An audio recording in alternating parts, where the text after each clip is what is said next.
I'm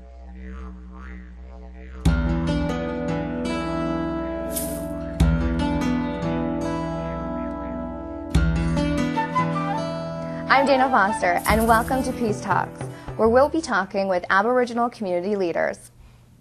Theresa Gladue's early life was challenging with little resources and too much alcohol.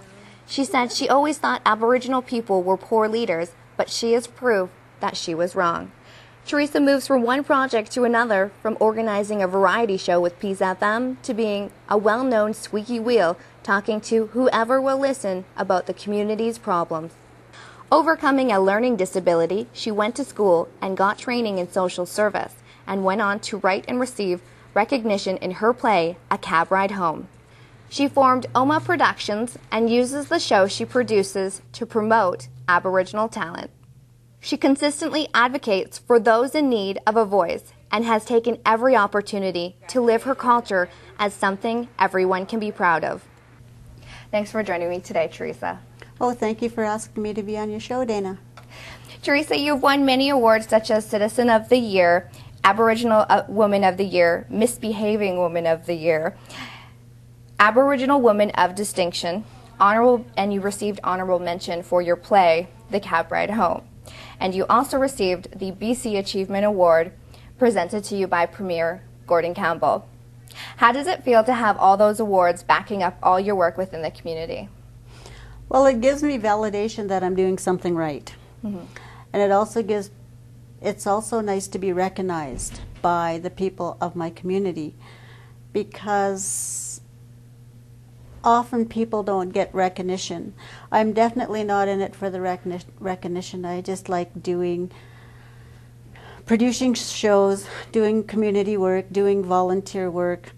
I'm always out there trying to promote a healthy living, a healthy way of living for everybody. So I've got into singing, dancing, and advocating for people without a voice. So it's just become a part of me, and I don't even know I'm doing it anymore. And when an award comes up, it's like, oh, who, me?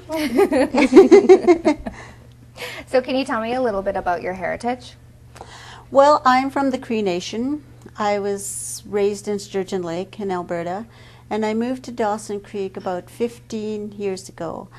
So my heritage would be Cree, and I speak Cree. That actually was my first language, was Cree. I grew up with my grandparents, yeah. Can you tell me some Cree words? Well, you could say danse, which is hello. You can say astam, which means come over here. Or you could say moya, which is no. Or you could say dunsimak, means right now. So can you tell me about some of the obstacles that you've faced within your life? Well, I faced racism in my life, and I've also faced alcoholism, also a learning disability. So those are some of the obstacles that I've come across. How did you overcome them? With a lot of praying, a lot of smudging, a lot of sweats, and learning to forgive myself and other people. What's smudging, for those that don't know? Smudging is a cleansing that sage can be used, or sweetgrass can be used, and you cleanse your body of negative thoughts. Wow, that's great. Yeah, so I do that every morning and try to treat people very as I would be treated. Very good. So I'd like to talk to you about your play, The Cab Ride Home. What was your inspiration for the play? The Cab Ride Home was a true story. It happened, I think it was in 1985, and I wrote it. I was actually in a short story English class, and we had to write a story, so I chose The Cab Ride Home. So I wrote it, and I took it to some people and read it, and they said, hey, that would make a great play, and I kind of thought, yeah, but it was sent out to the gods out there for some reason, somehow. So I ran into somebody and said, people are asking me to make this into a play, and this particular person said, oh, well, we'll give you the money to build a set. And I kind of looked at him and I said, yeah, okay. And everywhere I went, people said, oh, and we'll do this, and we'll do this, and we'll do this. And the next thing I know, I was like, oh my God, here I am. And then I was put into a playwright position. I had never written a play. So I was like, oh my God, what do I do, what do I do? So I enlisted Cynthia Livingston, and she helped me with the playwriting. And after a while, I got to get the hang of it, of the dialogue, of how to go back and forth. So I really got into it. So then I produced it, and she directed it. And we had it for 3 days running in Dawson Creek, and it was sold out. And then we took it to competition. We didn't win, which is fine, but we had a lot of fun, and it was a learning experience. So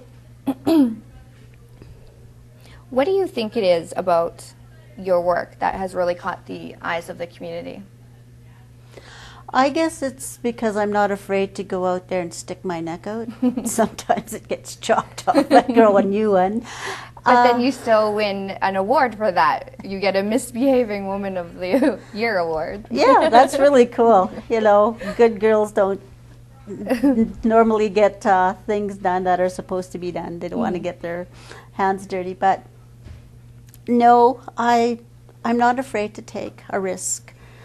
If it'll help people in the community, especially Aboriginal people, then I'm not afraid to take a risk and say, hey, look, we can do this. We are people.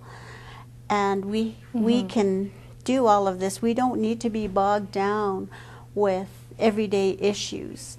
And we don't have to live them because we're not our past. We have a future. Let's go on and move on and have a life. Well, there are many negative stereotypes that seem to follow Natives. Have you ever felt victim to these stereotypes? Oh, yeah. Earlier on, I used to feel resentful, and I didn't feel very good. And I projected this negative aura around everybody. So in my mind's eye, it just seemed like everybody was out to get me. And when I decided that I was going to get healthy and live a healthier life, I had to step back and say, hey, that's my attitude, that's my belief that I'm imposing on these people. So when I started treating people with respect and having fun and opening up, I noticed that it wasn't so blatant, that it wasn't like that it was me that was projecting this. So I had to step back and take a look at my attitude and say, hey, this is really cool. If I treat these people really cool, they treat me really cool. And I also learned that if I do endure racism, it's not my stuff, it's their stuff. It's something that they haven't dealt with. It's something that they're scared of, the stereotypes maybe. But I've learned that it's not my stuff anymore. If I take the effort to be friendly and they're not going to take that step, that's not my problem anymore. Thank you. What advice can you give for other young Aboriginal men and women? Oh, go out there and do it. Have fun. Live life. As I said earlier, leave the negativity behind and start with the positive.